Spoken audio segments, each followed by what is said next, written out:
Fast Forward Productions. The women are speaking. There's all this talk about European grains and foods versus North American and how people go to Europe and they're like, oh, I feel so much better because I'm eating this food. My theory is that when Americans or Canadians or North Americans, when they go to Europe, what are they going to Europe for? Vacation. Vacation. It's the worst controlled experiment of all time because you're going over there and eating quote unquote better food that makes you feel better. But hello, like you're sleeping in, you're not stressed out by work. Hey everyone, this is Meredith and Alex, and you're listening to the Afternoon Snack Podcast. On today's episode, we are going to be talking about it's a research roundup on sleep, morning versus evening exercise, time outside, community. What's the last one? Lunch, breakfast. But we're going to talk about the research around the basics because we talk about the basics a lot. And I wonder if people are just like, but are they really real? And they are. And honestly, there's so much research. There's so much research, in fact, that there's actually some kind of surprising research that's out there on a few of these that were real head scratchers for people that spend a lot of time in this space. Alex is nodding. Because we were reading and I was like, wait, what? I know. I was like, I know. Can you believe that? It's pretty cool to learn or relearn new things. And what I think makes research so interesting is that the way that you pose the question really can determine the answer that you get. And it's never like, this is the answer, the end. But it's like, hey, may want to explore this some more because there's this correlation over here that I didn't really expect to see. So it's pretty neato, but I just really love science mostly. Yeah. So me too. Yeah, me too. What was your favorite science class in high school? Biology. What do you remember about biology? I remember learning about the mitochondria. I knew. I was like sitting here and I was like, if she does not say the words that the mitochondria is the powerhouse of the cell, I will eat this microphone. I really struggled with physics. Yeah. I wasn't great at chemistry. We also got to dissect a fetal pig. Yeah. Which I enjoyed. I liked physics. Here's the thing. Here's the mitochondria of physics. It's when someone holds their hand like this with their thumb facing up and they're like, this is the way the magnetic field is. And it's like, why is that the only thing that you remember from physics? It's like if the charge is going this way, the magnetic field's going this way. But if it's going this way, it's going this way. You know what I didn't learn in physics that you taught me in our relationship a couple years ago? Was that things that weigh different amounts still fall at the same speed. Yeah, if it's the same type of material. Yeah. It's amazing. Mind blown. Because there was a whole thing about the wall ball. You were like, well, no, the 20-pound wall ball is going to fall faster. And I was like, oh my God. I have to dump her. I am going to have to break up with her. Like I said, physics was not my strength. You know what? But ask me anything about the mitochondria, not on air. Okay, off air in just a minute. And give it to me in email form that I don't have to respond to right away. Perfect. I'll give you time to research it on Google Scholar. Thank you. Anyways, or that ChatGPT probably is our longest intro ever. So we will get right into the banter followed by the episode. This is a really fun one, a cool one, a longer one. Thank you for hanging in there and listening to it. Without further ado, Research Roundup, the basics.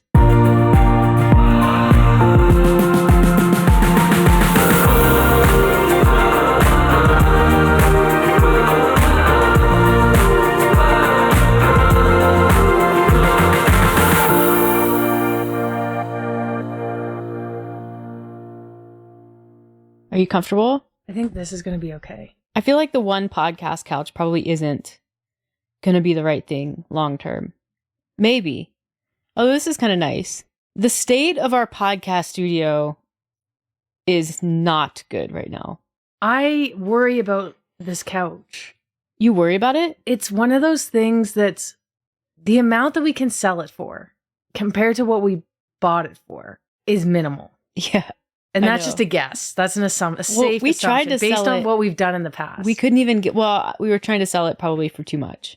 Yeah, because it was brand new and we hated it. And we tried to sell it for close to what we bought it for. And whenever you're selling something that's like brand new for close to what you bought it for, the red flag that's going to go up with 99% of people is why don't they like it? Yeah.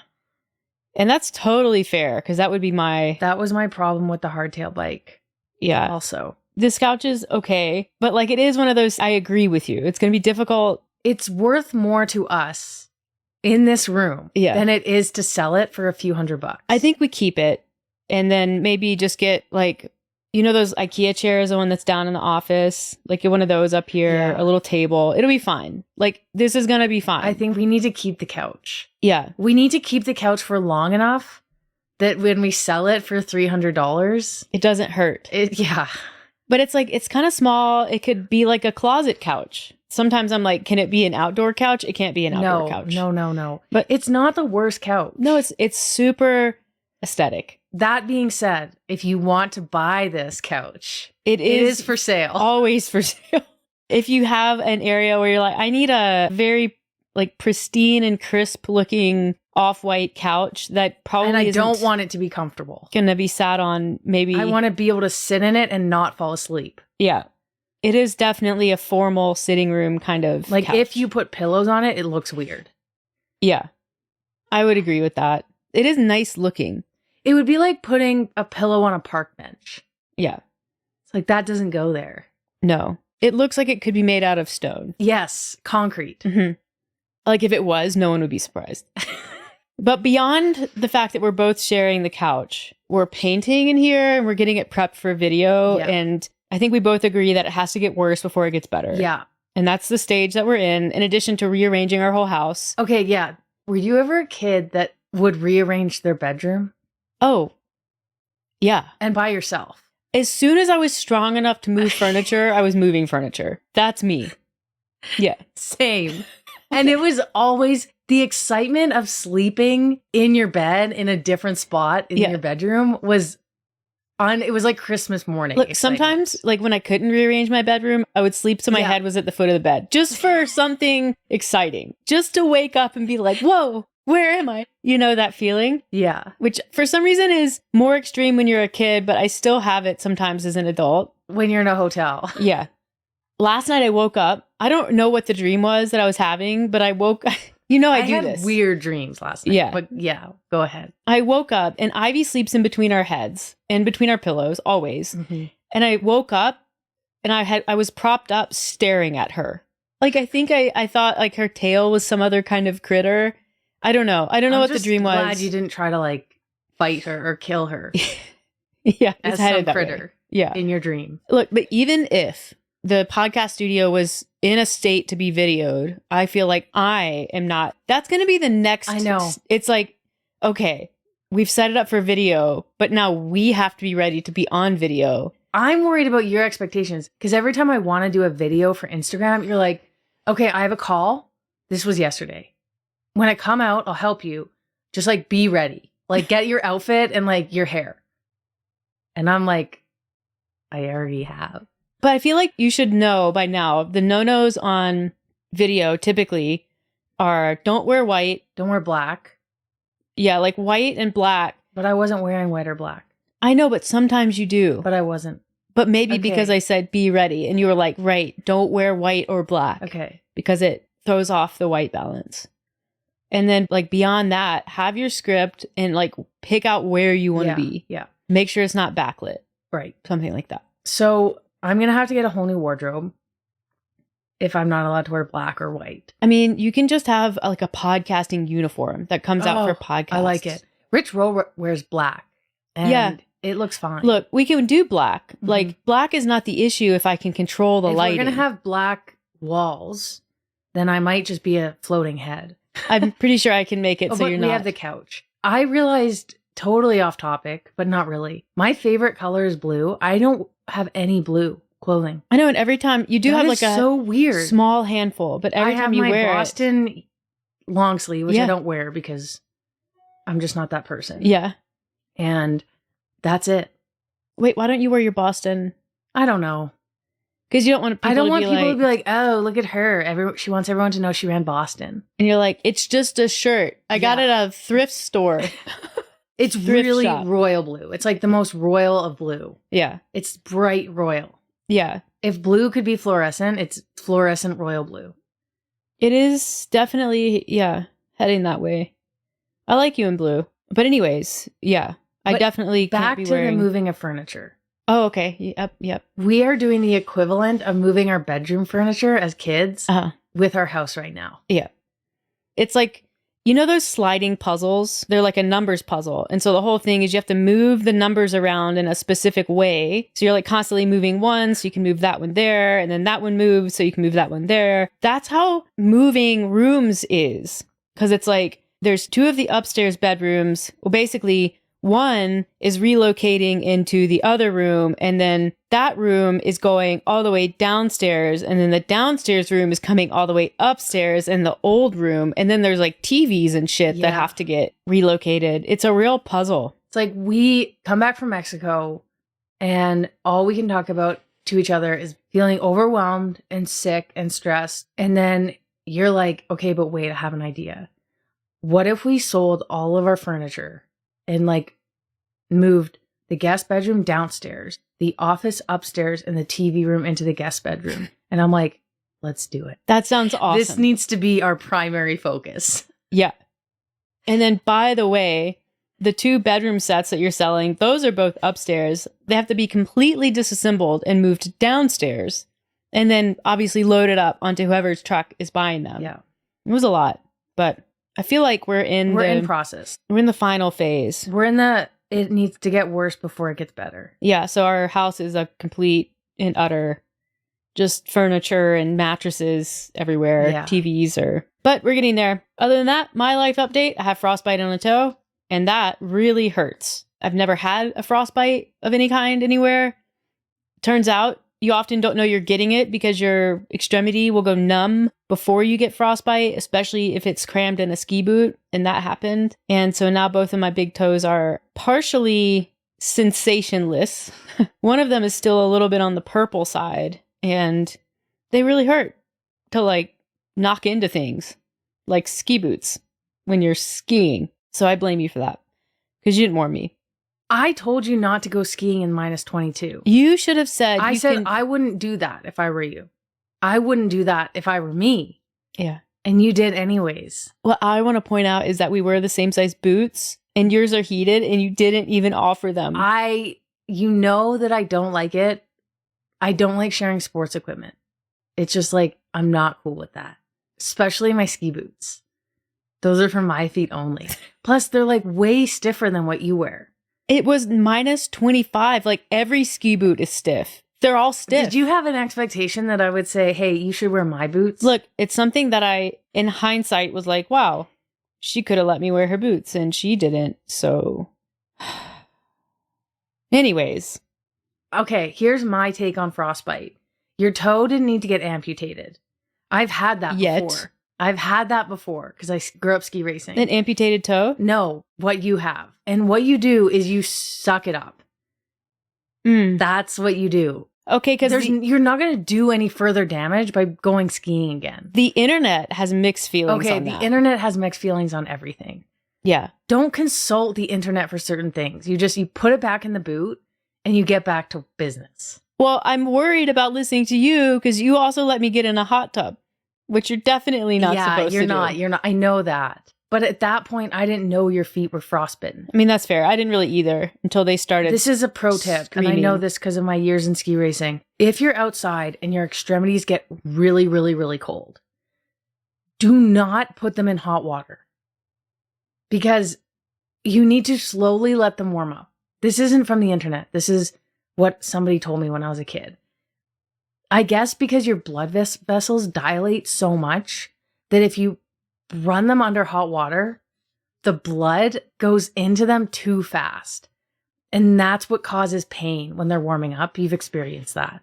But it's even worse if you are in hot water. Like it happens in the best of times. Like even if you just go into the lodge and take your boots off or your gloves, it really hurts.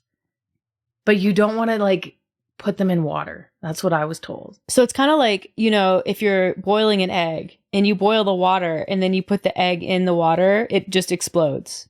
That. Yeah. So it's like you have to put the egg in. Will pop off. You have to put the egg in room temperature water and then let it come up in temperature along with the water as it boils. Yes. So what I'm hearing is treat frostbite like boiled eggs. Yes. Okay, great. I didn't know that about boiled eggs, but I like that. Well, how would you? You've never boiled an egg. I've never boiled an egg. Yeah. It will not be a surprise to anyone. This episode is going to be full of tips. Actual science. I think so, but there's science to that for sure. Heat transfer and whatnot. But the actual topic of today's episode, we're going to do a research roundup on the basics. And we've never done this before, really a research roundup of any kind. And the basics, what are the basics? I would say the basics are like the 99% kind of things, the really like foundational items that deserve the most attention. And then that fringy kind of 1%, the tricks, the hacks, the fasts, the supplements, all of these things, the things that people tend to get obsessed with, we're going to leave those out. And we're going to talk about the things that people try to maybe ignore. Low-hanging fruit, if you will. Yeah. So the best bang for your buck. The biggest bang for your buck. We're going to do 5 basic sort of health and nutrition concepts and then 1 bonus. So in really no particular order, we're going to talk about morning workouts versus evening workouts. And like you kind of get the working out generally in here too. So workouts, subtopic morning versus evening. The second one we're going to talk about is eating breakfast and or lunch, specifically like a bigger breakfast. We're going to talk about the health impacts and what the research says about being like spending time outside. We're going to talk about community. And then the bonus one that we're going to talk about, we've actually done a full episode on this. We have. And then we're going to talk about alcohol. So that's the synopsis. But I thought this was a neat idea because I think everyone knows about these concepts or that they might be good, but understanding really where the science lands on them is really interesting. And even in like pulling research on this, there were a couple of things that I was really surprised to learn. So we're also going to kind of inject our take on these topics. And what I want to say before we get into talking about research is about just sort of research generally. We want to stay in the evidence as much as we can as people in the helping profession, specifically adjacent to health and in nutrition. So always, always, always staying in evidence. But when you really look at science, there are very few things in the scientific world that are 100% infallible. They are laws. They are there. They apply 100% of the time. Everything else can depend on context and the way in which research is done and what is included, what's excluded, how it's controlled. And so as a body of evidence grows, it often will contain research that supports seemingly contradictory information or contradictory stances. And that's not because either one of those things is wrong. It's because that research was set up in a specific way. They were asking a specific question, and the results are the results. Like the data is the data. And I think that when a lot of people view science and view research as a tool for proving that something is true or a tool for validating a belief, and really that's not how science works. The goal of science is not ever to prove anything. It's actually to disprove hypotheses. Is to try to find, okay, how can we make this false? Or how can we find holes in this argument? And what makes something into a scientific law is not that it is ever proven. It is that no one can disprove it. That's how something becomes law. So, a truly scientific person will never say like, well, this is it, like this because of this. A lot of times it's, it depends. And well, it's nuanced, or like you never get a really concrete answer. And that I think is why science is often misused and misrepresented on social media, because it depends is not a very marketable line. It's not clickbaity. People aren't like, whoa, I wonder what it depends on. You know what I mean? Mm-hmm. They want to hear. They want to know for sure. Yeah, exactly. They're like, vaccines cause autism. You're like, yes, that. Tell me more about that. Where it's like a scientist is like, yes, vaccines can cause injuries, but really it depends, and it's certainly not 100% going to happen. And by the way, there's never really been any correlation between vaccines and the development of autism when you look at the epidemiological data. But anyways, that's a rabbit hole for another time. So that's my little spiel on research. Why did you want to include or start with morning exercise as compared to evening? I guess I would like to, because this was one that you came up with. Yeah. So the beginning of the week, we were having what we now do is our pre-week meeting, where we talk about the week and what we're going to work on and what we need to work on and what we need to plan. And we were talking about the podcast topic. And within that podcast topic and our meeting discussion, I was thinking, I have been doing a really good job lately of starting my workouts early, my morning workouts, trying to get them done before, well, earlier in the winter, like before the sun comes up. So like done at 8:30, which is a good time. Work starts at 9, typically. I also do a little bit work before, but if I can start the workout at like 6:30 or 7, that puts me in a really good spot for the day. So I was thinking, and I asked you this question, have you ever thought about moving your workouts early in the morning? Because I think that would set you up nicely for the day. Because what typically happens for you that I see is you start getting into work and then all of a sudden it's 10 or 11 or 12 and then you're just caught up in it. And I think a lot of people experience this. At least that's what people tell me. Mm-hmm. And I've experienced it too. Like if you miss the window, 8 is when people are on their phones, they're emailing you, you're getting, especially client facing work. Yeah. If you can get the workout done before, I don't think you have to work out at 4:30 like Jocko says, but getting it done before the typical business day begins is a really nice idea. Yeah. So that's why I thought it would be cool to discuss. Yeah. And I was thinking, well, what other benefits are there to morning workouts? Yeah. So I think like the obvious, comparing morning exercise to no exercise, obviously exercise at any time of day confers a lot of benefits to health markers of all kinds, body composition, blood pressure, sleep quality, all that kind of stuff. So that kind of goes without saying. So the more interesting... Wait, working out is good for you. Yeah. Okay. Noted. But there's that weird theory, the battery theory. Donald Trump doesn't exercise. I know, and look at the shape he's in. He's in a round shape. And he's only 95. 90. Wait, how old is he? He's not 95. I know, that was a joke. Oh. As in, like, he would look good if he was 95. Oh, yes. I think he's like 84 or something. 81? Does he look good for 81? I don't Google it. think he's so hard to assess because he's so weird looking with the hair and the spray tan. I think he has dementia. Can we see Donald Trump naked and then assess? Not that I want to. Don't Google that. I wouldn't. No, I just Googled do. how old is Donald Trump. Okay. He's 78. Oh. Well, I thought he was older, so that tells you a lot. 78. Mm-hmm. Okay. So he has a high body battery because he's not expending energy through exercise. Yeah, you can totally go, like, that's like a real theory. Yeah. That you can, like, Wikipedia and everything. But I think that what the science points to is that there's a lot of benefit to exercise, at least moderate exercise. Are you still on Donald Trump Googling? Yeah. He's actually almost 79. Yeah. Okay. I want to Google, like, does Donald Trump look young for his age? This is the best way to do research. Is it? Look young or old for his age. Hold.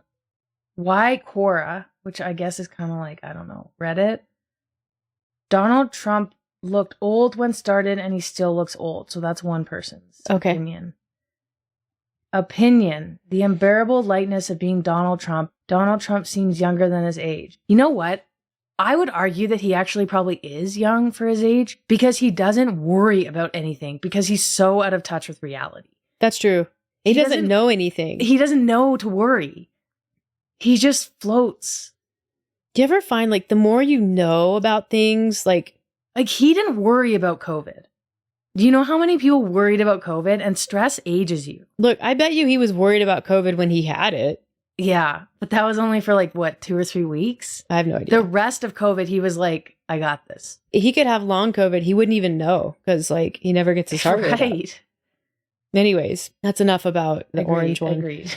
So the more interesting question for those of us who believe, rightfully so, that exercise is good for health is comparing morning to evening exercise and which one might be more beneficial. It seems like the research is clear that evening exercise is actually better than morning exercise for performance, for creating adaptation. It seems to have superior metabolic benefits. It seems to have a more positive impact on glycemic control. So it seems like if someone's goal is purely performance, exercising later in the day is probably better. I've heard there's correlations with body temperature too. Well, if you think about it, if you think about hormonal status, just like cortisol and what that looks like during the day, it makes a lot of sense why exercising essentially after 2 p.m. would be the way to go. Too close to bedtime. Well, depending. We'll get to that. Yes. Yeah.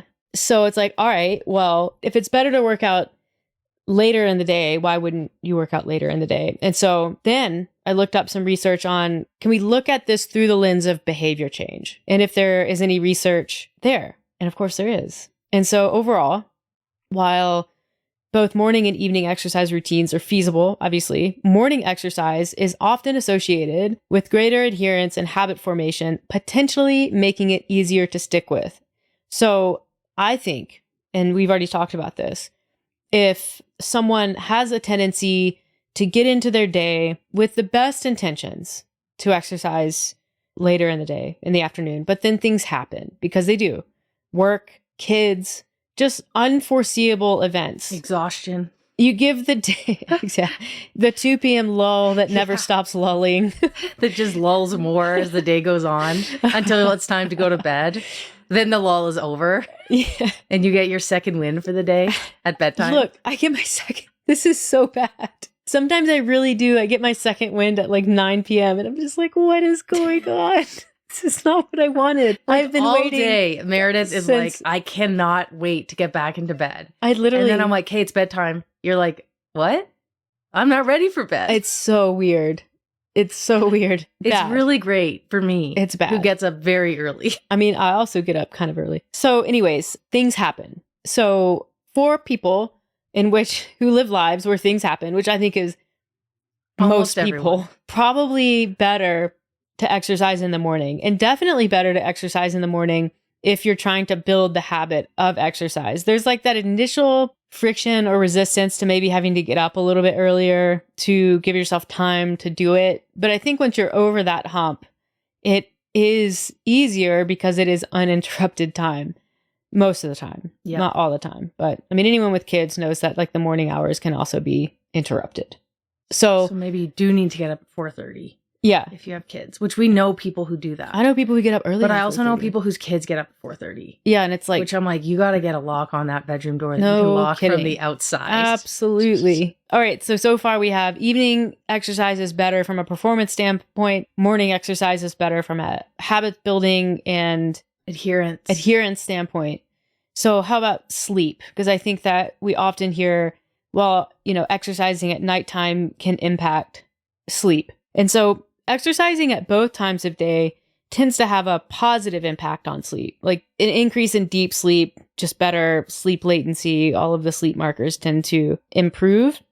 So evening exercise is not disruptive as long as it's moderate in intensity.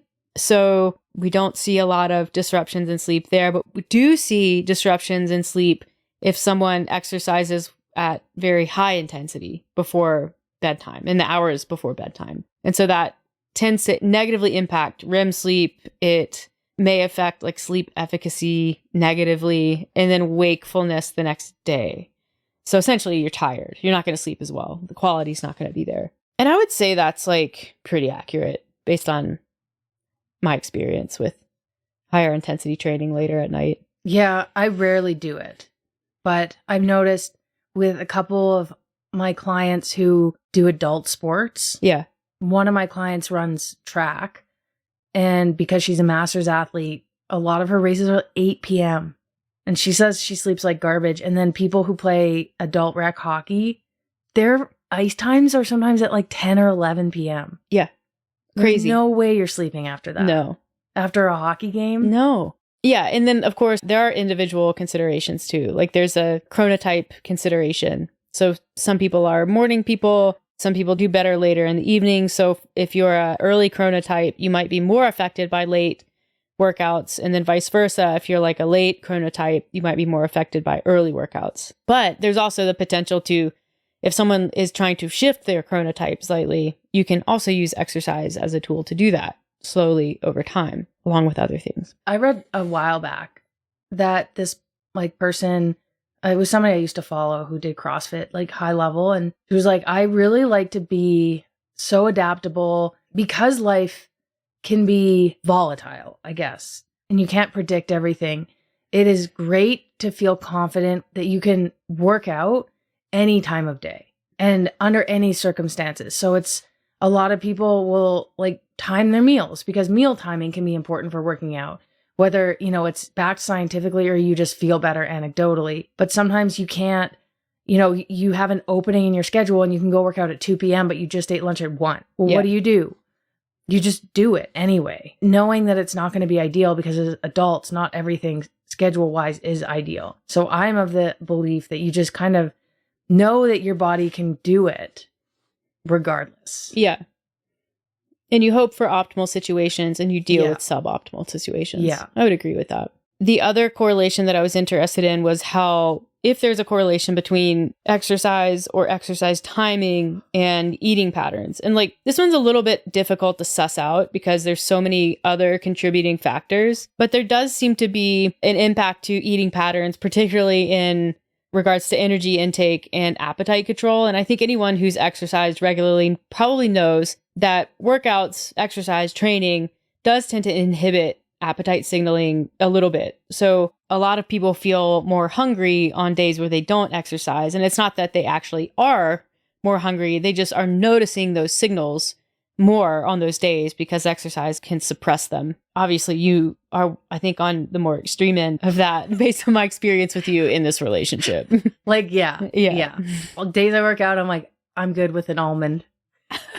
And then like rest days, I eat the entire kitchen. Yeah. Not actually, but it is kind of like, if I listen to my hunger cues, that's what it would be like. Yeah. It's funny. Some people think or experience hunger on days where they work out a lot. And I'm not talking marathon training, long runs, because often appetites are impacted by things like that because they are so stressful to the body. But even just a workout in the morning, people will say, oh, I'm not hungry on a day where I don't work out, because in their minds, they're thinking, I didn't expend any energy. And part of me wonders, because for most people, exercise, especially intense exercise, suppresses appetite due to stress, that it's almost, they believe they should be hungrier because they expended more energy in a workout. For sure. Yeah. Or they feel like some people in the mindset of, I can eat because I worked out. Like there's a lot of factors, like you said. Yes, I would agree with that. Or I'm not hungry on days that I don't work out. Well, maybe you just like, let's dig a little deeper there. Yeah. And understand like what's contributing to that, what's going on. Yeah. I mean, there's a lot of ways to look at this, but I think there's looking on like a daily level and not broadening the time frame too much. I think that their exercise does definitely have a positive impact on managing calorie intake, managing energy intake. There's obviously like hormonal and metabolic effects as well. They may or may not correlate to appetite sensation. So things like glucose regulation, insulin resistance, glycemic control, those are all impacted by exercise and they might correlate to appetite sensations, but there hasn't been that connection made. And insulin's really tricky because it's so impacted by exercise and it is so involved in storage of glucose that exercise definitely can reduce insulin release, and especially post meal, but understanding how that impacts an individual is sort of a complicated question. There's another layer too, and that's if you are somebody who's getting up really early and truncates their sleep quite a bit in order to work out early. The fact that you're sleeping less can impact your appetite as well. So maybe you're working out in the morning, which you could say suppresses, or we have said suppresses your appetite, but then you've got that counter effect of not sleeping as much, getting up really early, having a longer day, where that might spike your hunger. Yeah, I mean, there's so many different, and I think as we go through this, like you'll start to see how many layers there are. And it's like, maybe, you know, someone thinks that exercise is having this impact, when in reality, yeah, it is because they're only sleeping 6 hours a night. And so that can be a contributing factor. And these things, it isn't even that they stack. It's like they all go in a soup. Yeah. And it's like, you know, one of my clients who struggles with some like stress eating and overeating tendencies recently went on vacation, and a couple of days in told me, I'm not even that hungry. I'm not feeling like I need to eat. Like, why do you think that is? I have no idea. It could be the fact that you're sleeping more, that you're not at work, that you don't have the stresses of life, that you have time to exercise, you're walking more. Like, I don't know. You don't have the same food environment. Yeah. Okay, I have a theory, and this is a bit of a rabbit hole we're going to go down. I'm going to make it really, really quick. Okay. It's a very narrow Yeah. shallow hole. Depends on the rabbit. Do hares dig holes? You know, like there's rabbits and then there's Hair hole. hair. Can't say That hair reminds hole. me of something else. Yeah, you can't say that. Hair as in HARE. Yes. Obviously. Anyways, there's all this talk about European grains and foods versus North American and how people go to Europe and they're like, oh, I feel so much better because I'm eating this food that's like, it's just better, different grains, different cows, different vegetables, different whatever it is. And so there's this very like casual association with essentially like European foods being better quality and causing fewer problems gastrointestinally, health-wise, that kind of thing. My theory is that when Americans or Canadians or North Americans, whatever, people who live over here, when they go to Europe, what are they going to Europe for? Vacation. Vacation. It's the worst controlled experiment of all time because you're going over there and eating quote unquote better food that makes you feel better. But hello, like you're sleeping in, you're not stressed out by work. Like all of these other factors that actually probably have a bigger impact on digestive health, those aren't factors over there. They're not something that you have to deal with. But no one says, hey, you know what? I went on vacation and like my stress levels were way down and my digestion was better. No. They're like European grains are better than North American grains. I have another client who cannot eat gluten, but they can really not eat anything because their GI system is not okay. They exercise at an extremely high intensity, like elite exerciser. Which has been shown exerciser. to increase intestinal permeability and GI-related symptoms. Goes to Europe for vacation, eats gluten galore, because there's really no control there. You Gluten go over galore. You can't not eat gluten in Europe. Yeah. Digestion is fine. Weird. What's not happening? Life. Crazy intense exercise. You're not doing CrossFit. You're walking around. Yeah. You're not at work. You're enjoying It's the amazing. sights and The sounds. stress is incredible how it can impact GI. Yeah. So that's my rabbit hole. Yeah. That's my hair hole. I love it. Let's move on to eating breakfast/lunch, essentially not skipping early meals.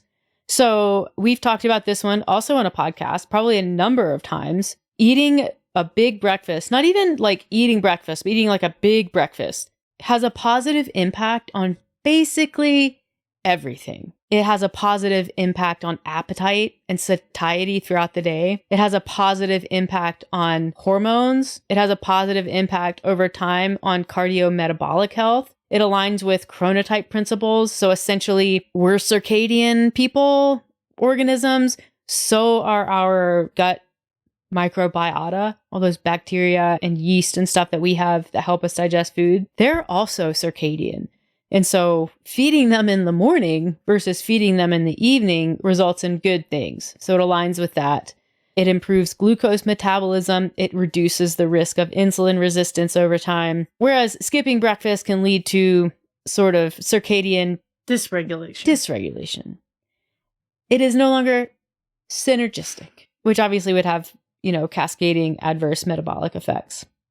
So very generally, very broadly, skipping breakfast is linked to increased risk of cardiovascular disease and all-cause mortality. That means dying from literally anything. Could be car wreck, could be heart attack, anything at all. Maybe because you're driving to work and you can't see straight because you're so hungry. Maybe. Whereas regular breakfast consumption promotes cardiovascular health and correlates to a decrease in all-cause mortality. Nuance. Skipping breakfast can obviously contribute to a calorie deficit that can create meaningful changes to body weight and body composition. And that can work for some people. There's also been data that shows that if breakfast is where you're creating your calorie gap, the ability to sustain that over time becomes super problematic. So you see a lot of weight loss, and then you see a lot of it come back. So that's just something kind of to note. Like, yes, you can skip breakfast, you can create a calorie deficit that way, but overall, the study suggests that that's not really effective for long-term weight management.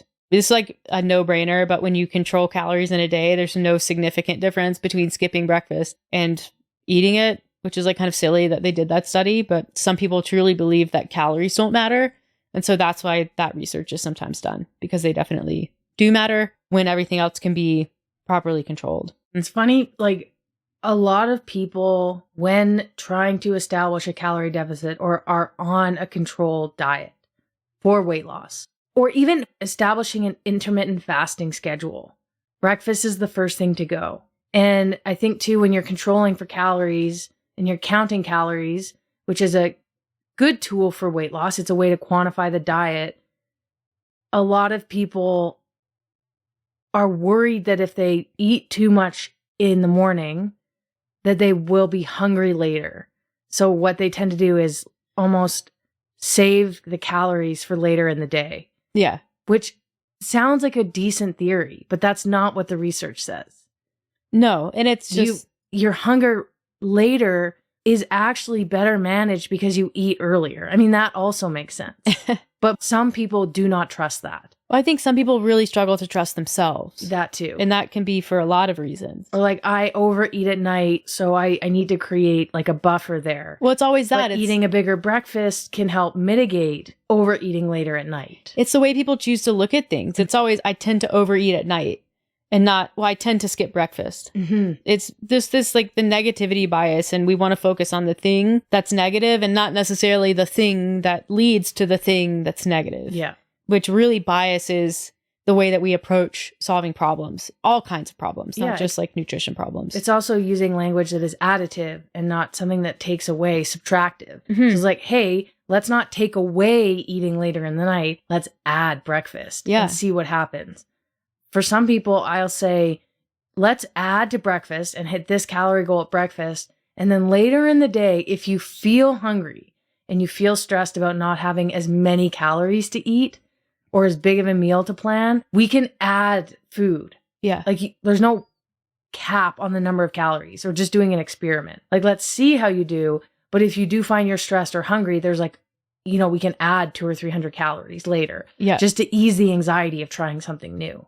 And that's for people who are quantifying the diet. Right. Which can be helpful for some people. Well, and then if you're not, which is also totally fine. I think the most interesting research around breakfast intake is the casual relationship with diet quality. Mm-hmm. And so you see typically measures of diet quality improve when someone eats breakfast. And that kind of, when you think about it, makes intuitive sense, because if your appetite is better managed and your hunger is better managed because you're eating breakfast and you don't get into the evening hours having all this built up hunger because you've restricted early in the day, you're not going to, number one, tend towards overeating, and then specifically tend towards overeating convenience foods and things that hang out in your pantry or your freezer, because you just don't have that drive to eat. And that makes sense because typically later in the day, we see diet quality come down. Versus, I'm sure that there are people out there who will crush Ben & Jerry's at any time of day. And that's no judgment. But you don't see that as much at like 8 a.m. Mm-hmm. No one's opening their freezer and going ham on... Well, I think it's societal too. I mean, with the exception of maybe brunch on the weekends, breakfast doesn't tend to be a social event. No. You're not really going out. You're a little bit tighter on time sometimes in the morning. So maybe it's something easy to skip. It's way less likely to go out to eat even by yourself for breakfast. Yep. So there's also that. Yeah, totally. Other interesting correlations, positive correlation to mental health and quality of life.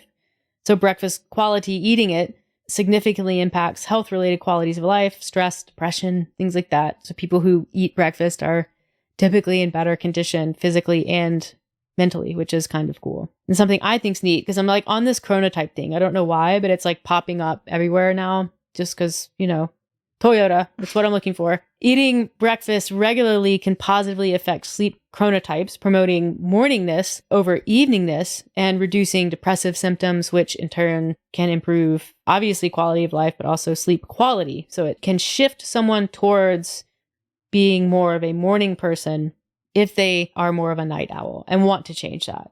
Okay, question before we move on to lunch. If somebody doesn't have an appetite in the morning, what do they do?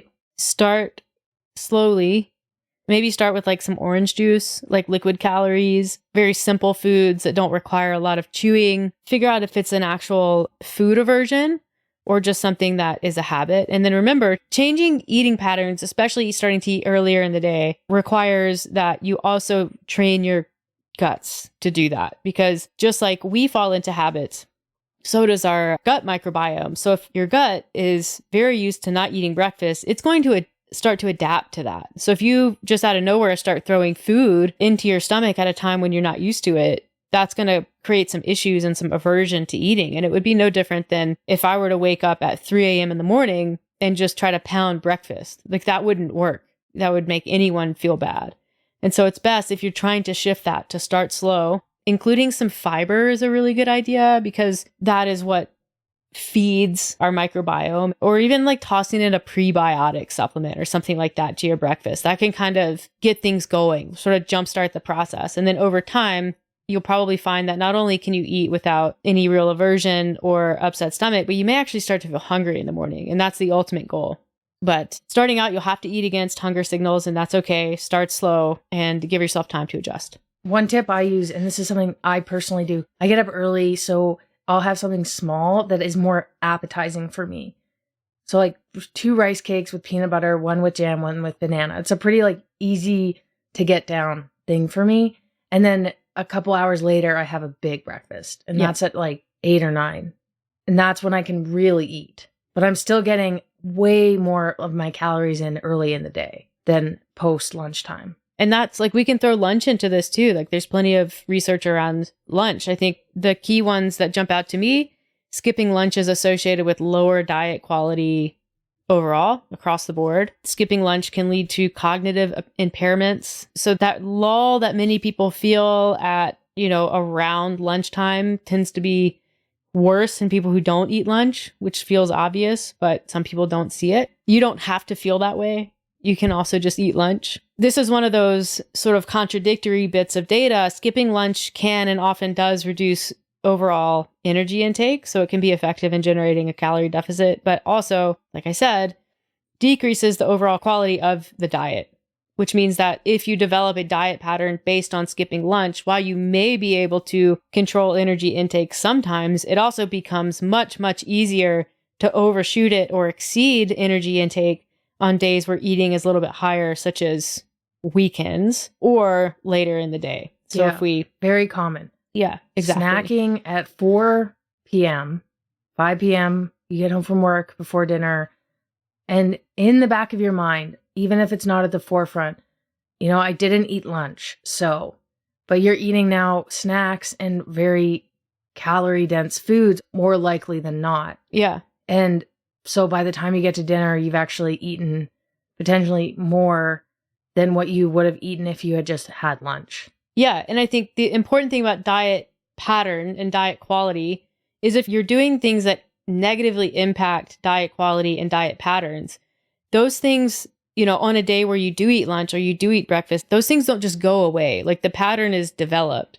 And so it's really beneficial to structure eating in a way that helps develop better patterns. So where we're self-selecting more nutritious foods, less calorie dense, higher water content, higher fiber, those types of things become our baseline, our diet pattern in the way that we eat most of the time. And that way, if we ever step out of what's normal, we still have that baseline in the way that our brains self-select food versus someone who follows more of a fast food kind of diet pattern, because that has been developed over years. That's hard to just all of a sudden step out of. But you can do it slowly over time. And that's why these tools become really important over time. Mm-hmm. All right. Shall we move on to outdoors, the great outdoors?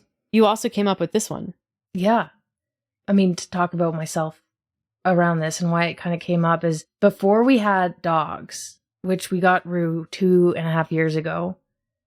There she is. Our She's angel sleeping. on earth. I can just see her She's also feet. farting. Oh, I used to run almost daily outside.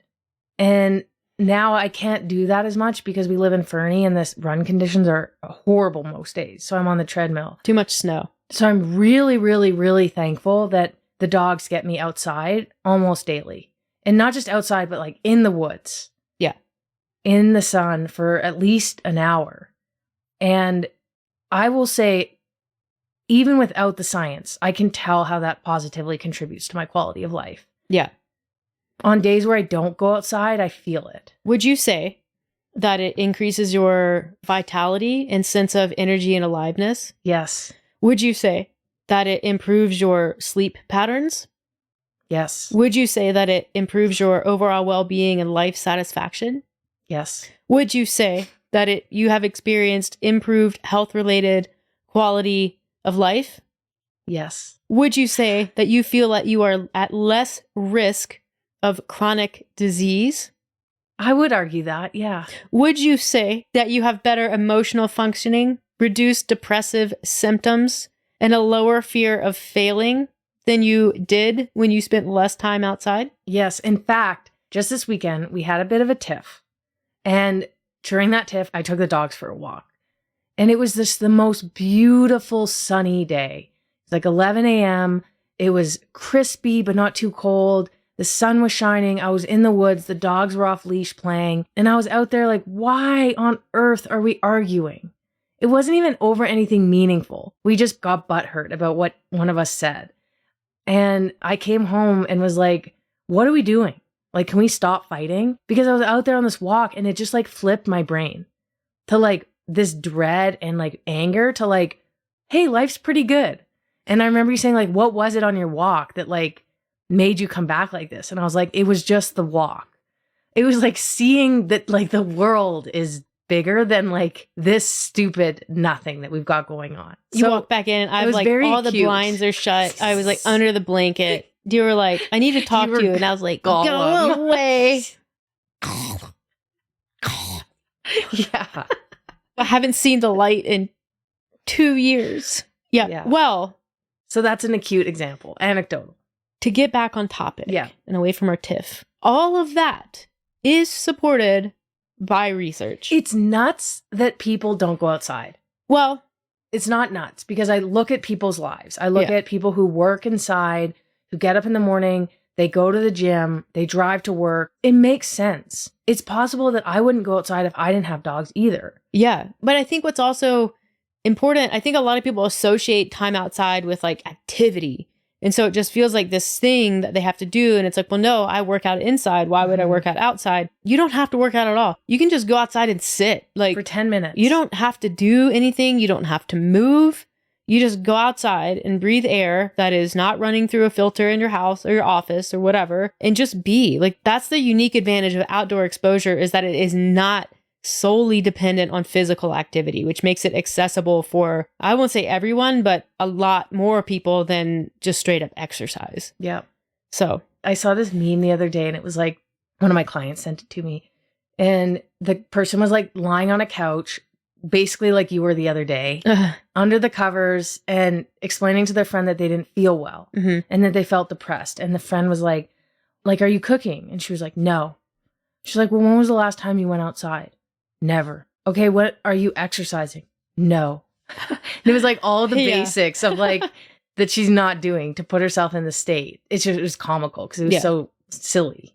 Yeah, but it's like also very common. Yeah. I think for me, time outside, walking, sitting, it sort of like fixes my brain sometimes, like when I need things to just kind of click into place. And most commonly it's when I'm struggling with creativity and feeling focused in that area. Going for a walk, just like no phones, just a walk. It's like it turns that part of my brain back on. And I feel more focused and energized for that work than if I'm trying to do it like at the end of the day after a bunch of other types of, it's like very hard to go there. But going outside, spending time in nature has a huge impact on me. And I think that is the enhanced cognitive performance that is also supported by research and spending time outside. So the conclusion is to get a dog. Go but actually, into natural environments. And that's like, I mean, even in cities, there's oftentimes little green spaces, even like, you know, a city block that's a park.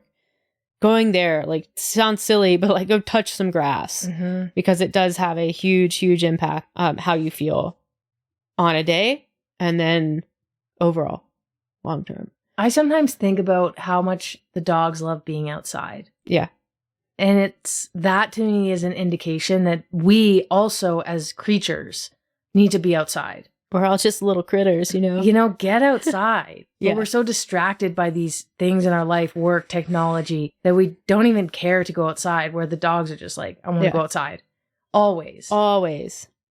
Yeah. All right, let's move on to community and social connection.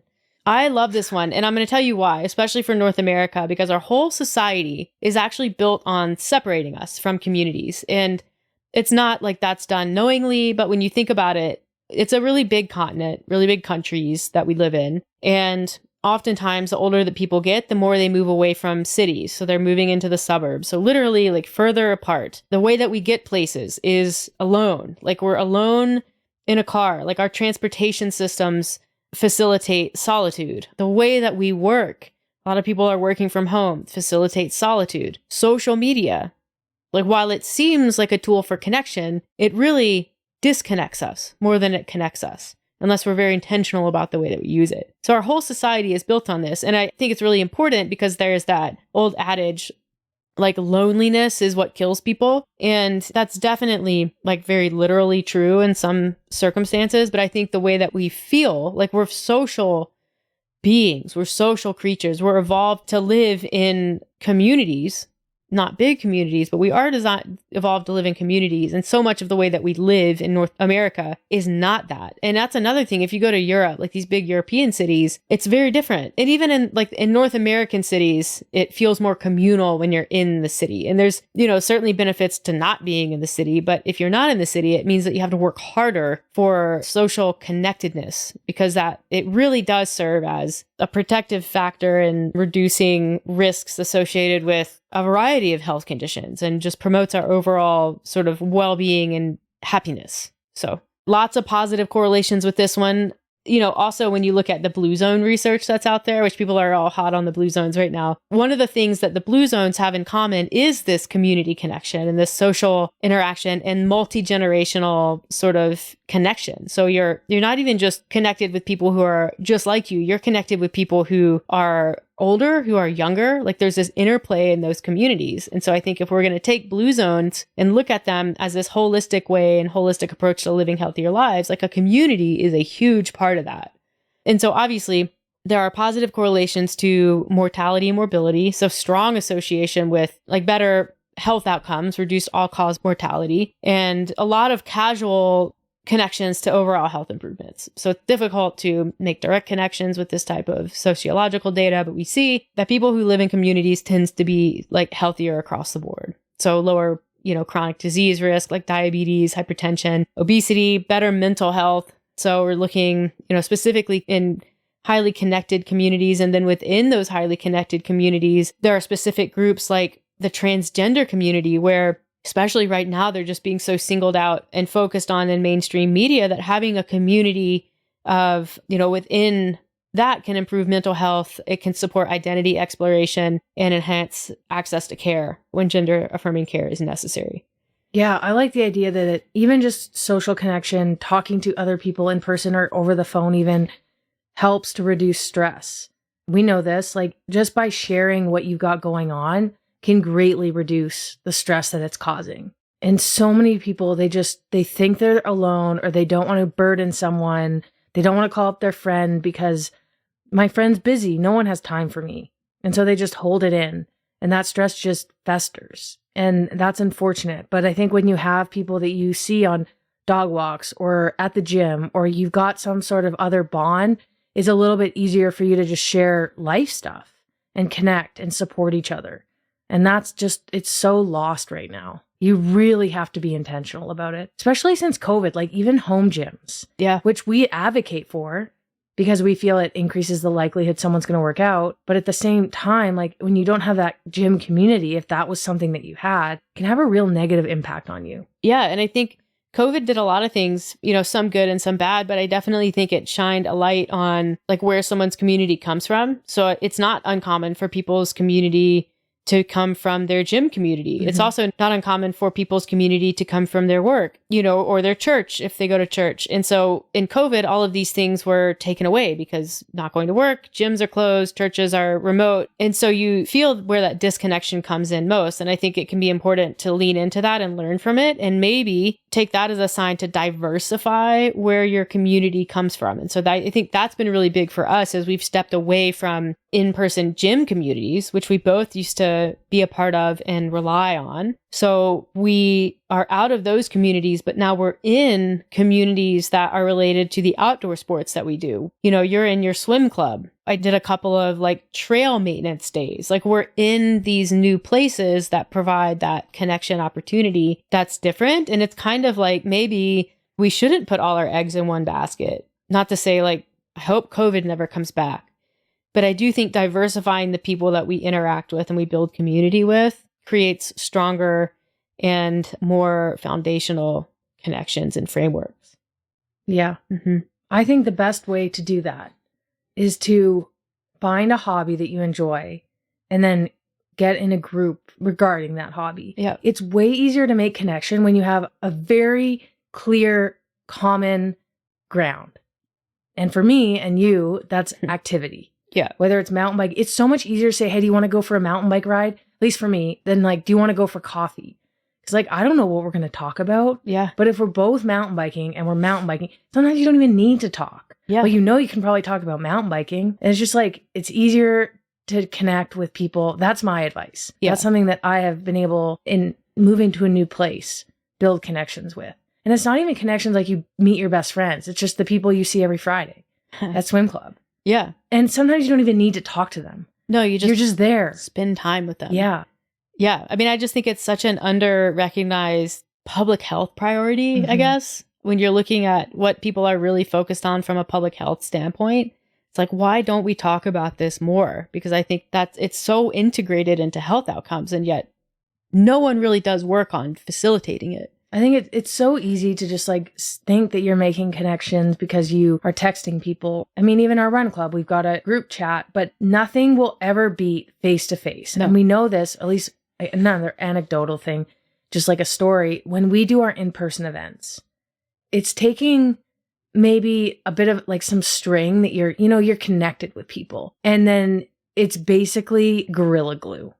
Like when you meet someone and you just, the connection becomes so much stronger. Yeah. Like you could never create that without seeing that person in person and just being around them. And 100%. It's too often avoidable. I completely agree. And I'm the first person to try to avoid it. I know how good it is. It's like that classic, like the social things coming up and you're like, oh, why did I commit to this? I'm tired. I'd rather just veg out. And then you get there and it's awesome. Yeah. Or someone comes over for dinner and you're like, wow, I'm so glad we did that. Yeah. But it is nice to have things kind of on the schedule. Yeah. It's not as sexy to schedule social time, but it works. Yeah, it does. Super well. Okay. Let's Even move. for introverts, it can be I think really great. For introverts, it's even more necessary. You just control the environment a little more. Yeah. Okay. Last one of the 5, and it's kind of like, I think the most foundational, most important one, or one of the most important ones would be sleep. And this was one that kind of surprised me as I dug into this. And it's like I was uncovering something that I'm like, oh yeah, I kind of forgot about this. But there's a U-shaped relationship between sleep and health outcomes. So essentially, I read this. This was the thing that I was like, wait, what? I know. I had this reaction and I was like, oh yeah, I knew this. And you kind of read the rest of it and you're like, this everybody's on the edge of their seats. Okay. What is it? Yeah. So U-shaped relationship with health outcomes, which means both short and long sleep durations are associated with poorer health outcomes. So that's why it forms, when you access them, when you put them on a graph, forms a U-shaped relationship with health indicators such as mental health, quality of life, self-related health. So long sleep duration, let's say long sleep duration consistently over 9 hours, associated with increased risks of mortality, increased risk of diabetes, increased risk of cardiovascular diseases, stroke, coronary heart disease, and obesity. It's also linked to poorer quality of life and self-related health in various populations, including those with chronic kidney disease and the elderly. Okay, question. Okay. As a critical thinker over here, is it possible that it's not the cause, it's the correlation, right? So is it possible that people who sleep more are already more susceptible to having depression or have depression? And same with like, if somebody isn't an active person and they're sitting around all day or they don't have a job, they're going to sleep more. So there's like so many confounding variables here. Yeah. And that's all this is associations. So if I were to keep everything the same, an hour and a half of sleep every night, to me, I'm like, I would be unstoppable. Well, okay, there's an asterisk here because there are certainly extreme ends of the human population. And I think people who are training in a rather elite way in athletics will benefit more from more sleep, almost 100% of the time. Yeah. So I think that like you and many other people would be outliers. Okay. Like, so don't use myself. Probably not included in data sets. Okay. But I think for general population, the associations are what I just said, which is the more like sleep above and beyond a certain point is associated with negative health outcomes. And like you said, probably for a lot of reasons. Is the sleep the thing that's underlying? No, but it is something that's indicating that there's something going on. Yeah. And then, of course, like as we all know, and this is a surprise to no one, short sleep is associated with a whole host of negative health factors, poor emotional regulation from a mental health standpoint, higher injury rates in children and young adults. It correlates with poor sense of self, physical quality of life, increased life dissatisfaction, and is strongly associated with an increased risk of depression and anxiety. So that's the two ends. That's the short and the long. What has the most positive impact on health outcomes is that in the middle part, so let's call it 7 to 9 hours of sleep, but more specifically than that, it's higher quality sleep. So when you look at even people that are in the 7 to 9 hour range, if they're getting poor quality sleep, that's linked consistently with worse mental and physical health outcomes. A lot of the same health risks that we've already talked about. And you see this in particularly in older individuals. So from a sleep standpoint, quality tends to be more important than quantity as long as a minimum quantity is being met. If that makes sense. Does. So how does one go about increasing sleep quality? I think that's the kind of the major factor. And some people are already doing everything that they can. Yeah. And so I think... And they are still going to struggle. Right. For a variety of reasons. Yeah. Menopause, hormones, stress.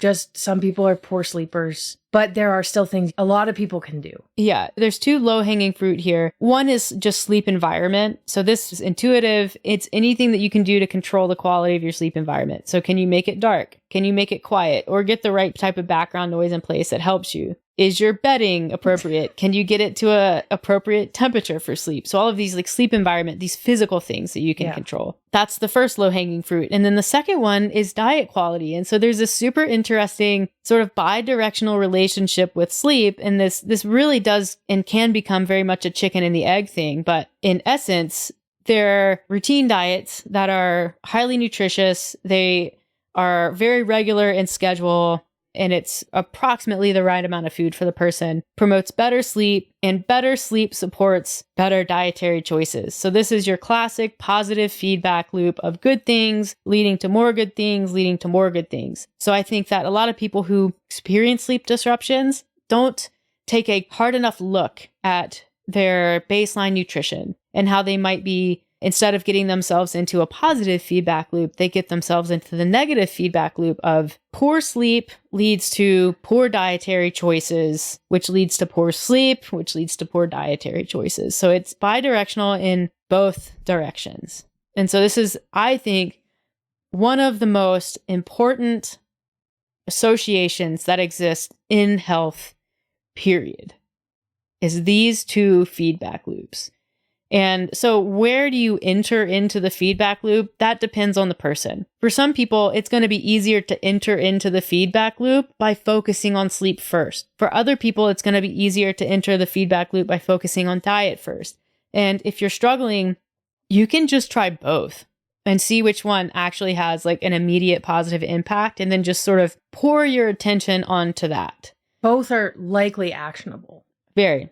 Yeah, I mean, the sleep environment is fairly actionable. Sleep hygiene in the 60 to 90 minutes leading up to sleep is something that's very actionable. So paying attention to what you're doing, what you're consuming digitally, what your level of stimulus is. Are you working before you're trying to go to bed? Don't do that. Are you actively trying to calm your mind down? Things like this. Are you doing intense workouts late at night? Right. Maybe bring that down to moderate. Just like see if you can get into the feedback loop with sleep, and then, okay, now I feel like it's easier to make productive dietary decisions, and that's helping with sleep. So all of this, it's so interesting. I mean, it's nothing that we don't know, but it's just like a web. Yeah. All these topics. Well, and then to go back to earlier, like how sleep is so impactful to desire to work out in the morning. It's what else did we talk about? But then working out in the morning can help sleep. Your chronotype. But then it's also getting outside in the morning when the sun is rising. Yeah. That helps your circadian rhythm. Uh-huh. Getting outside at night so that you can see the sun going down. which can signal to your brain it's time to wind down. Turns out our brains really like the where sun. you sleep really well? Camping. 100%. I wonder why. If you ever need to don't have screens, you're out in the wilderness, like you're not bombarded with, again, stress. It's like a vacation. If you ever need to reset your whole sleep situation, just go camp for like a week. Yep. And that's why going outside in the morning, going outside in the evening is really helpful. Yeah. It's all interrelated.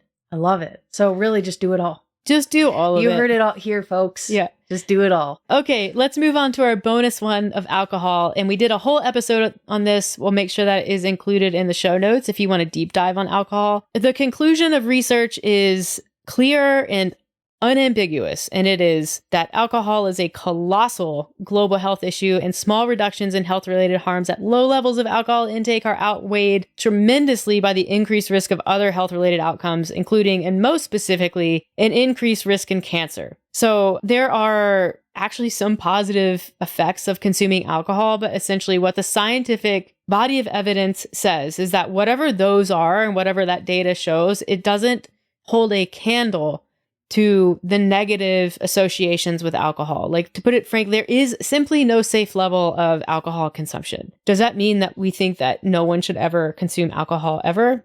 No. I mean, we have our weekly beer, but you have that knowing. It's a very knowing level of consumption. And for us, it is a very, very, very, very, very low level of consumption. Okay. So obviously, like, alcohol consumption has significant impacts on health. Both chronically and acutely, like you have no inhibition control beyond a certain point. You make poor decisions when it comes to food and texting exes and things like that.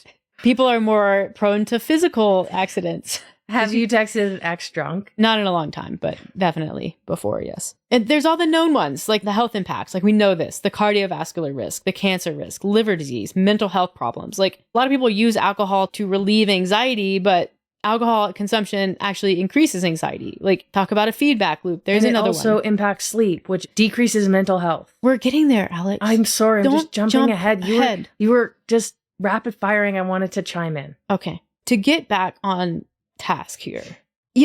Okay. I'm going to stand on my soapbox for just 2 seconds. There are so many people in the health space, specifically online, who are on their high horse about GLP-1s and about these medications that help people lose weight, and they will crawl all the way up your ass if you say, I think GLP-1s are a good thing and a great tool for health. I'm glad that they exist. They will get so upset about that, but they will also sit there and tell you that obesity is a huge health risk and problem on a societal level. They will go on and on and on about how not enough is being done to help people manage their weight or lose weight or whatever it is. And they will do that and then say nothing about alcohol consumption, which is, in my opinion, and in the opinion of most public health experts out there, a much more significant risk to health outcomes globally than being fat. Significantly so. Anyways, okay, I'm gonna step off my soapbox. It's hypocritical. Yeah. People are they have a weight bias, they have a fat bias, and they cannot see past it to what would actually be positively impactful, because there's now a tool to help people with that, and they don't want people to use that tool. And if that's the case, why? Why? Anyways, unsurprisingly, alcohol consumption correlates to lower diet quality. And if it correlates to lower diet quality, then probably is going to correlate to lower sleep quality. Poor sleep, because there's that feedback loop. So now we're entering into the feedback loop from this way of alcohol consumption. It's a twisted web.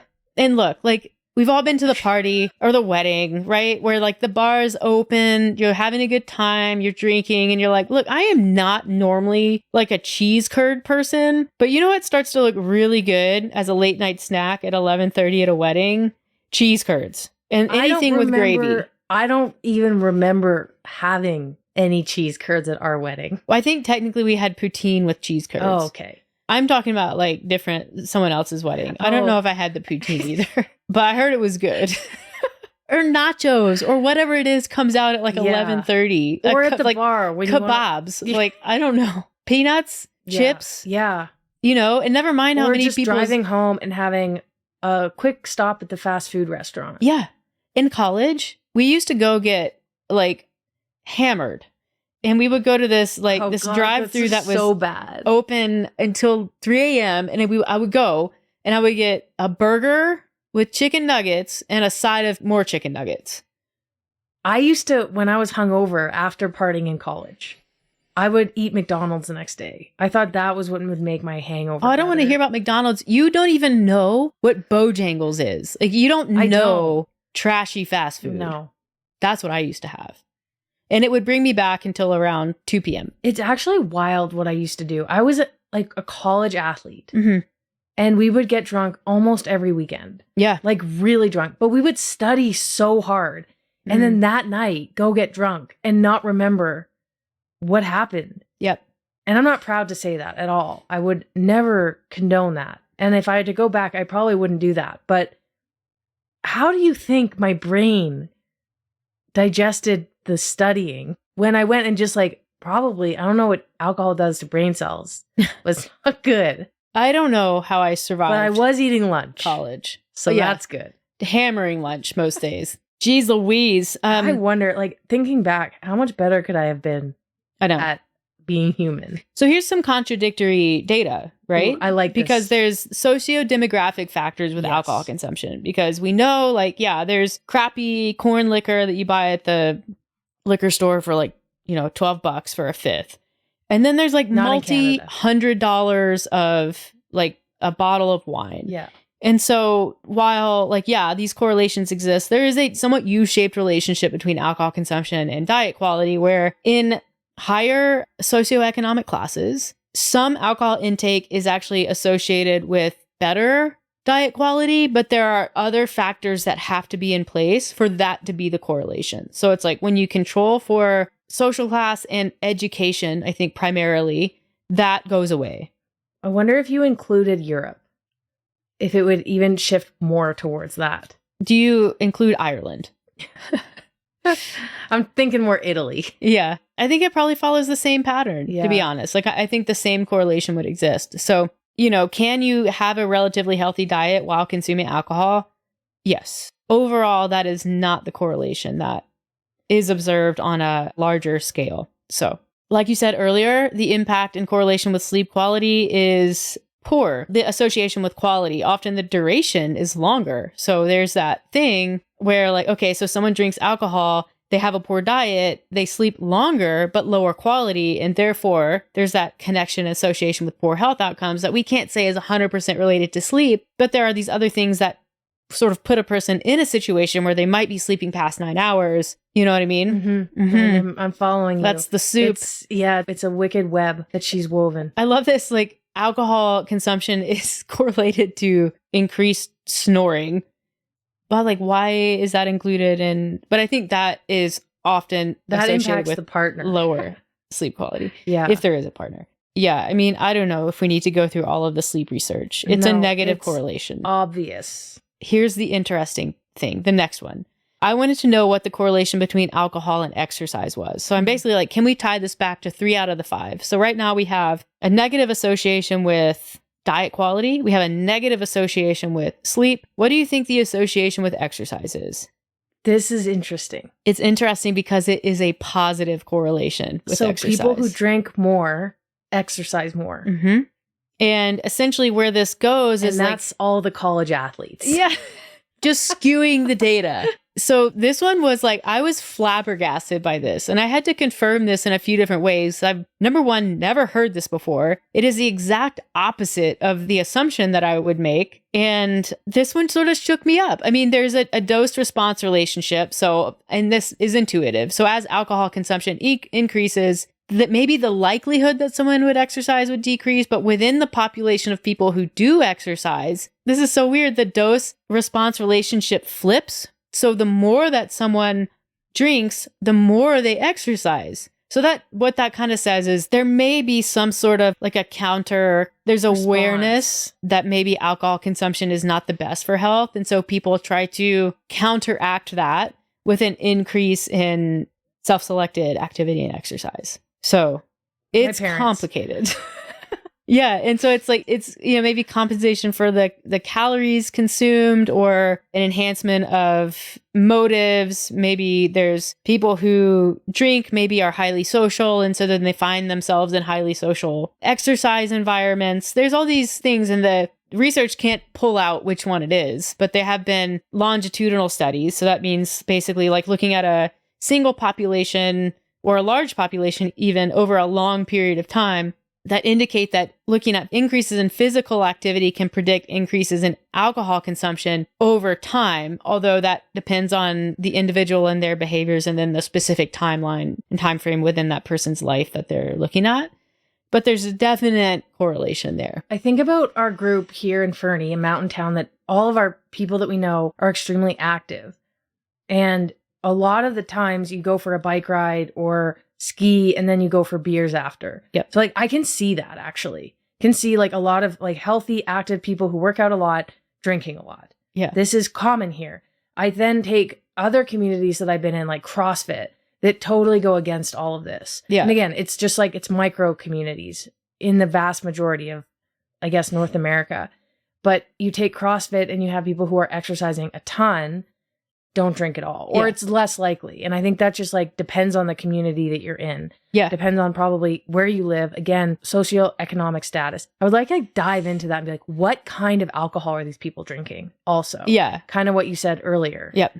I think that is some of the data does look at that, probably micro brewery kind of stuff. Yeah. I mean, and it's just so complicated and so complex. And then it would be different even between North America and Europe. And even though like similar correlations exist sort of globally. The last one on alcohol is the impact of alcohol or involvement with social connection. And I did want to include this because this is a point of friction for so many people who are trying to improve their health. They're trying to build better habits. And alcohol consumption, and this is food consumption too, but we're talking about alcohol, so I'll stick to alcohol. It significantly impacts social connection. And it's often described as like a social glue or a lubricant. And it facilitates and reinforces social interactions and communities. And this effect is observed across various contexts and relationships. So people who consume alcohol frequently tend to have large social networks that are densely populated intuitively with other people who also drink. And so that's going to reinforce the behavior, but also positively reinforce the social connection. So like psychologically, you're positively reinforcing both things. And so you have one thing that's a really good thing, the social connection, and you have one thing that can be kind of problematic, but they're getting sort of lumped together. This is kind of where I think that there are some positives with some alcohol consumption, because that can, for some people, be a really good thing in facilitating that bond. But I think everyone has been in a position where you get to that inflection point where you're like, okay, I'm feeling happy. I've had 2 drinks. I'm buzzed. It's the weekend. This is not what I do during the week. And then you have that 3rd drink. Mm-hmm. And then things kind of take a turn, because then it becomes way easier to overeat. It becomes way easier to continue drinking. And I think a lot of these negative feelings that are associated with drinking come after that inflection point. I wish that there was a simple solution to that. I think it's more common, like especially in novel social settings where maybe you know one person out of a bunch, or maybe you know nobody. That's where that like social lubricant really comes in. I think probably the best thing that you can do, and this goes back to the community and social connection, this is where being able to diversify your social groups and your community becomes super valuable. Because if you are getting to a point where you're like, I really like these people, but I really don't like how I feel the next day, or I don't love how much I'm drinking and the impact that that's having on me and making me feel mentally, physically, whatever. That's where having another community that you can tap back into. Maybe, it's your cycling group. Maybe it's an adult soccer group. Maybe it's a walking group. I don't know. But having these groups that are not all the same people all the time, diversifying, I think that allows you kind of an out. Yeah, it's funny when we work with people on their nutrition and alcohol is a sticking point for them. It sometimes comes down, and this, we don't ever tell somebody like make new friends, but it becomes a realization of like, maybe with my overarching values now in my life, the friends that I used to have, they don't really fit in anymore, which sucks in a way, but it doesn't mean that you can't build different communities or still have those friends, but be a little bit more controlled about it. Even coming up with ways to articulate why you're not drinking and ask your friends to respect that. You can still be around them, but you create guidelines about how much you're drinking. Yeah. And there's also non-alcoholic options, which as weird as it is to say, it's like, at least for me, and I know for some people that I work with, it's a really good option that doesn't necessarily rub people the wrong way. No. Like, oh, I'm just gonna have water. Or you have to carry around a water. It can really help just to have something that looks like a beer. Yeah. It can be a little bit easier to not drink if you drink a non-alcoholic. And it's becoming more socially acceptable because I think the negative impacts of alcohol there's more awareness around them. Yeah. I mean, the fastest growing sector in the alcohol, and I'm doing air quotes, alcohol industry,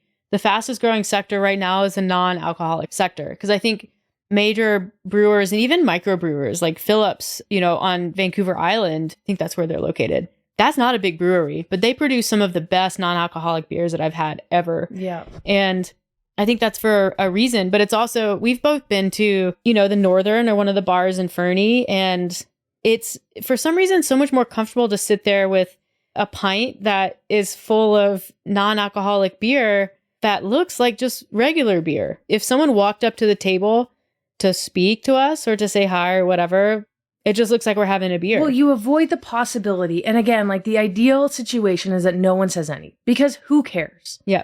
But people still do say stuff. And so it avoids the possibility of someone coming in and say, oh, you're not drinking tonight?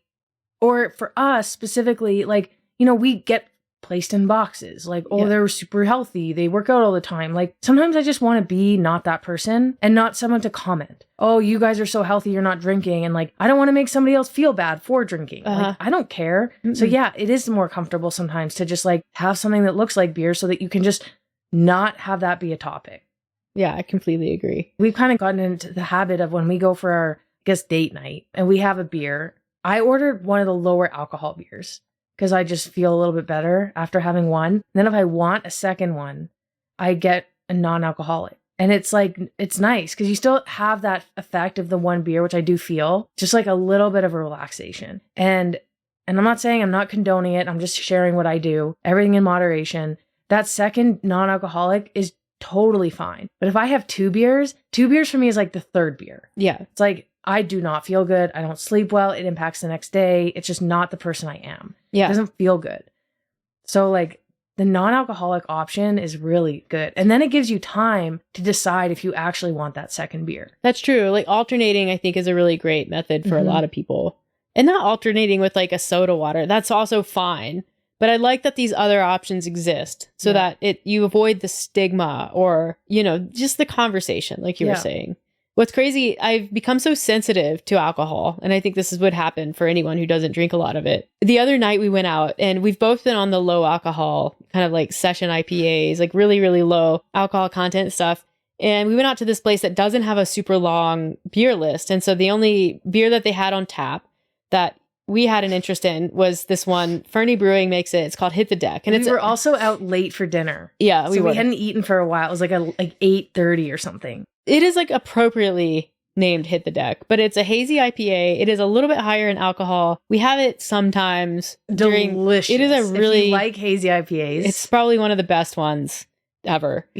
I haven't had one in a really long time, and it's up there in alcohol content. And, I felt okay at dinner, got home, went to bed, woke up maybe 90 minutes after we'd gone to bed, and I was like, what the hell? Like, I just felt so like loopy and like, I had the worst cotton mouth ever. I was like, this is a lot. Apparently can't do high octane anymore. You're sensitive now. Yeah. But that's it, guys. That's a great story to end on. Yeah. That's our 5, the research roundup on the basics plus our bonus alcohol. So I guess 6. There's 6 of them. If you found this interesting, please feel free to share it. We'll make sure that the show notes include a link to our alcohol podcast, as well as some of this research. Not that I would go look at research, but it'll be there if you want to. And yeah, do you have anything else to add to that, Alex? If you like our podcast, please like and provide a review. It's been a while since we've asked for that. Yeah, I think we have the coolest listeners and community, and yeah, we really appreciate you guys. So we will catch you on the next one.